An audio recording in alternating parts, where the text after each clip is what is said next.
Hello. তো আজকে কিন্তু আমি, মা আর ভাই ছিলাম মাসির বাড়িতে। আর মাসির বাড়িতে আমরা সবাই মিলে আজকে মানে মাসির বাড়ির কেউ তো আমাদের এখানে দেবভূমি মন্দির দেখেনি। আমরা দেখে এসেছি কিন্তু ওরা তো কেউ দেখেনি। তো ওই জন্য ওরা বলছিল আজকে আসবে দেখতে। তো আমরা ৩ জনে মাসির বাড়িতেই ছিলাম।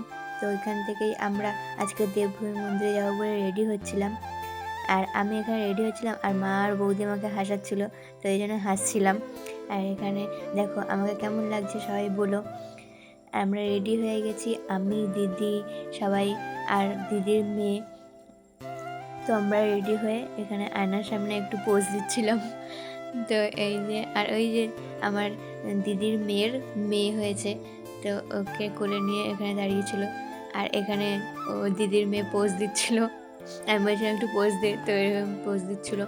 তো তারপর এই যে আমার মাসি এসে গেছে রেডি হয়ে। তো আমরা বেরিয়ে পড়লাম সবাই।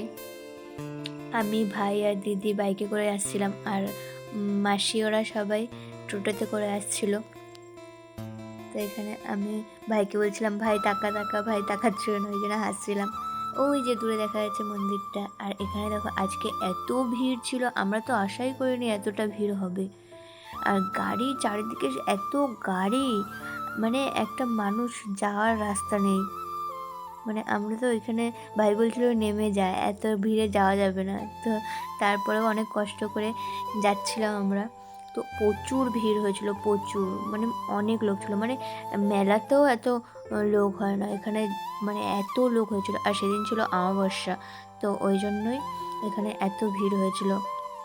সবাই পুজো দিতে আসছিল, নতুন মন্দিরটা হয়েছে আর দূর থেকেও লোক আসছে।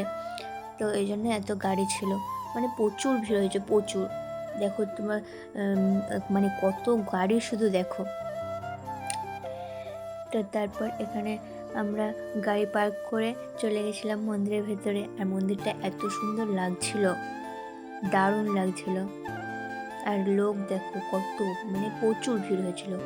আর তারপর রাত হয়ে গেছিলো। আর রাতের মানে যখন রাতের লাইটিংগুলো জ্বলছিল তখন এত সুন্দর লাগছিলো মন্দিরটা, মানে দারুণ লাগছিলো। আর তারপর তো সবাই মিলে ফটোশ্যুট করছিলাম, এই যে মা, মাসি আর দাদার ছেলে আর দিদির ছেলে।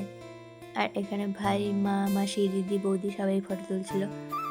আর তারপর এই যে আমরা, কেমন লাগছে বলো আমাদের।